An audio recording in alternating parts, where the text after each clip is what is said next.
Bismillahirrahmanirrahim. Alhamdulillahirrahmanirrahim. Wassalatu wassalamu ala sayyidina Muhammadin wa ala alihi wa sahbihi ajma'in. Amma ba'd. Yang terakhir adalah alhamdulillah saya masih bisa diberikan kesempatan untuk sedikit berbicara di majelis yang insyaallah alhamdulillah. Saya senang melihat ini yang ada yang dua, ada yang lagi. Ya. Nah, di hari ini orang-orang yang diambil masih pada mau dari ilmu. Rasulullah pernah bersabda, "Marilah kaum majlisan."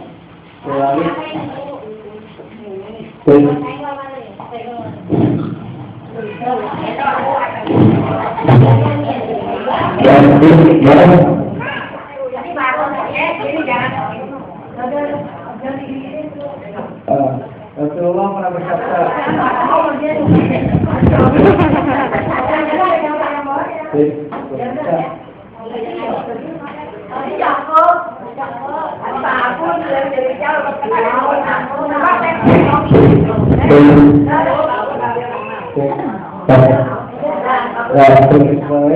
Rasulullah pada kata yang bunyinya begini, kalau Rasulullah SAW Masalah saya berbisa belum dengan mati illa qadara malaika wa wajhakum rahmah wa tagalamu wa mudikan indah, yang artinya barang siapa apabila Allah diberikan selalu dan dalam hadis tersebut mengingat Allah, maka apa balasan dari Allah? Maka kita akan diiringi oleh para malaikat. Itu fadilah yang pertama dulu. Dan fadilah yang kedua, maka kita akan dicurahi oleh rahmat Allah. Itu yang kedua, dulu. Yang ketiga, apa? Kita akan selalu mengingat Allah di sisinya. Amin ya rabbal alamin. Jadi itu artinya apa? Di sini ketimbangan duduk, kalau ingatnya mau nyari makan, kalau jalan-jalan kali itu. Ada sekalipun cuma duduk mendengarin, itu tetap dapat pahala yang barokah dari Allah. Amin ya Allah. Kalau kita ibu, saya pesantren itu punya kiai almarhum yang kebetulan anak Isa dari ibunya saya.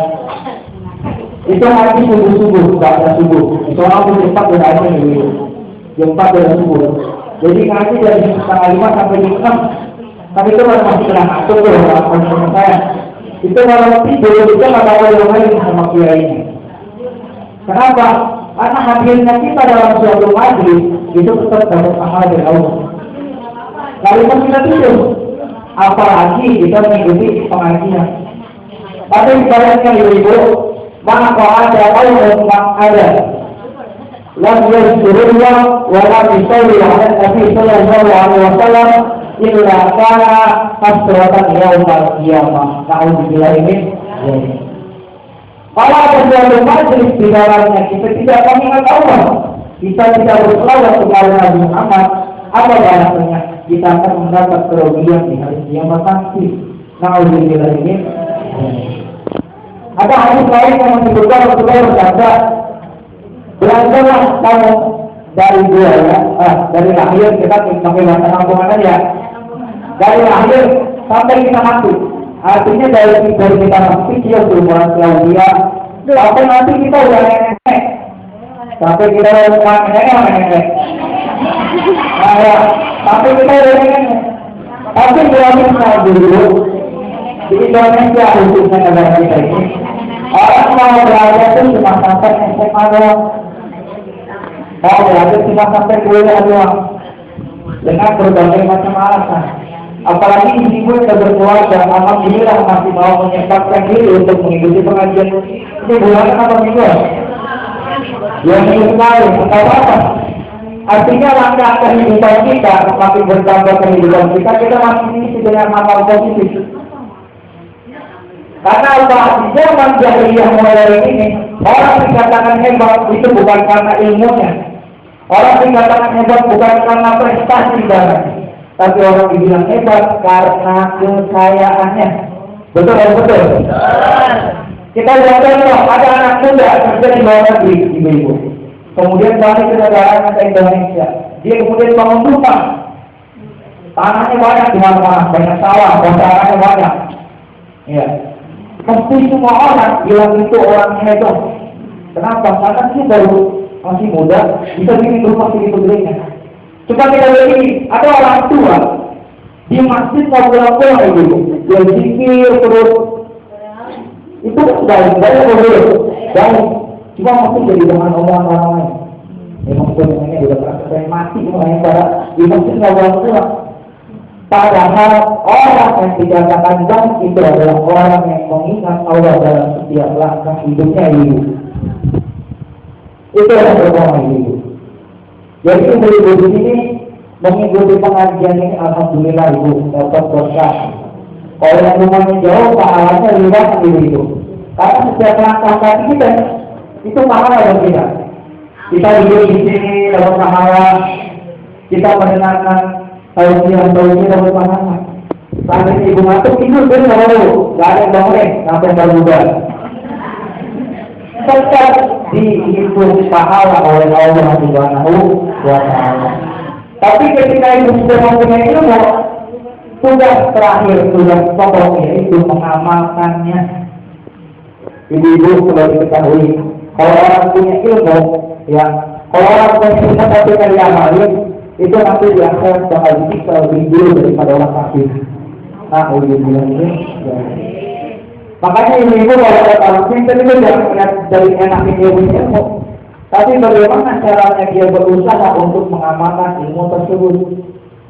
Bagaimana ilmu dikatakan itu bisa barokah? Ketika ibu contoh, ibu tahu kalau tidur di pagi hari itu nggak baik, tidur pada subuh itu nggak baik.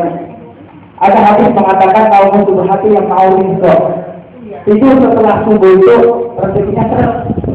Nah, kalau ibu tahu tidak subuh rezekinya seret, kok ibu amalkan tidak tidur pada subuh, maka itu dinamakan ilmu yang bermanfaat.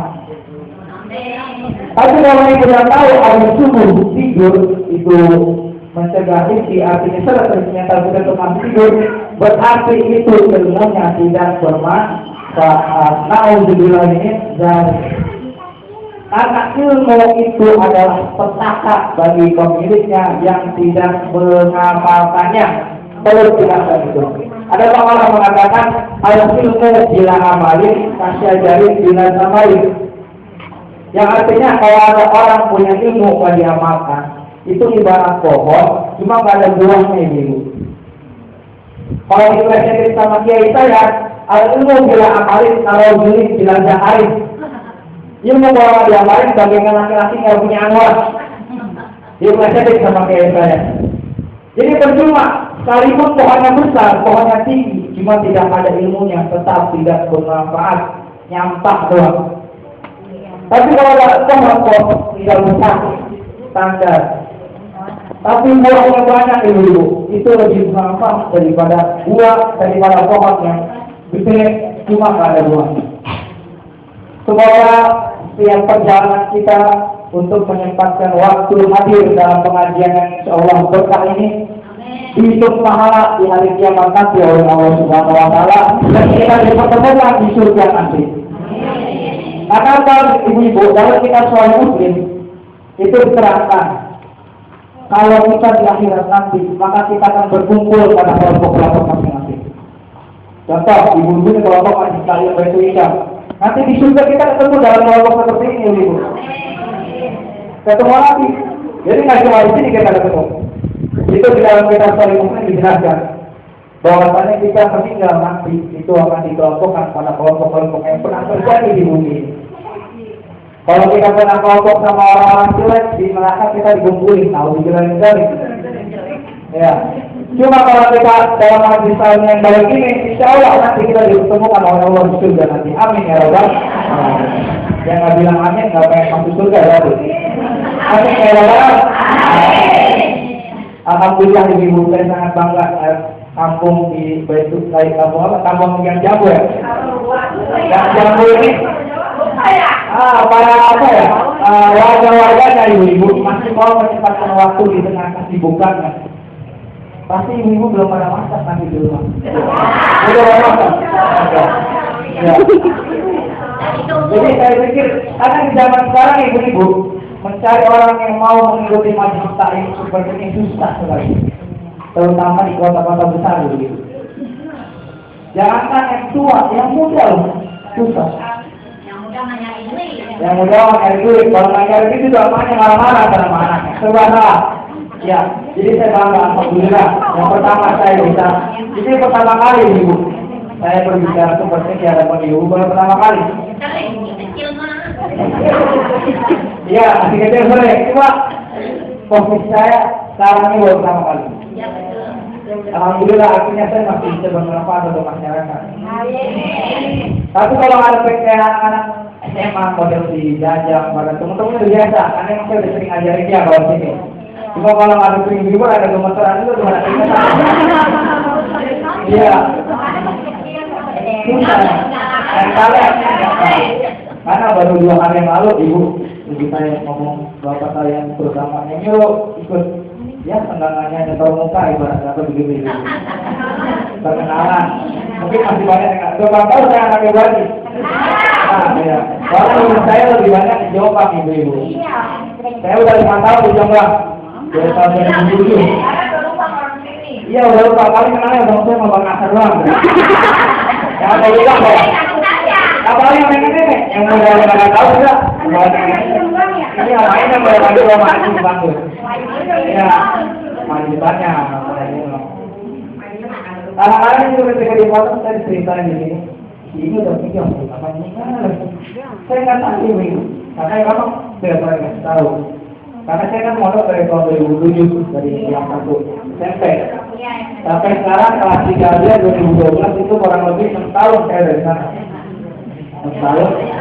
Jadi yang pendidikan pesantren kurang lebih 1 tahun saya udah lulus ibu-ibu. Entah di mana kuliahnya saya tergantung orang tua. Duitnya gimana misalnya? Kalau saya sih mau yang jauh-jauh mau ibu. Ya, Mekah gitu nggak apa-apa. Asal ada duitnya ya, saya itu lah. Cuma kata bapak saya, nggak boleh pulang ibu-ibu, nggak boleh pulang nanti kuliah. Pokoknya nggak boleh pulang di Jakarta. Terserah lu mau pulang di mana sih, nggak boleh Jakarta.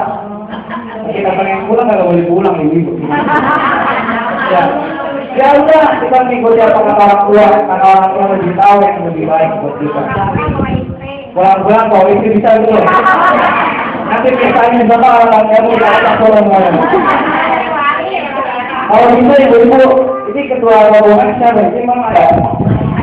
Daripada ke jalan-jalan, nenek-nenek diajak jalan-jalan ke Taman Matahari berbingung. Nenek-nenek mau jalan ke situ. Ada ke Gusur. Tiga jamu yang boleh ke Gusur saya, keluarga saya, Bang Rima sama si Ismail doang. Bang Rima sama si Ismail itu kemarin berangkat. Sudah kan, jadi itu kebetulan dekat dari mereka. Sekitar nanti di rumah bersama orang. Iya.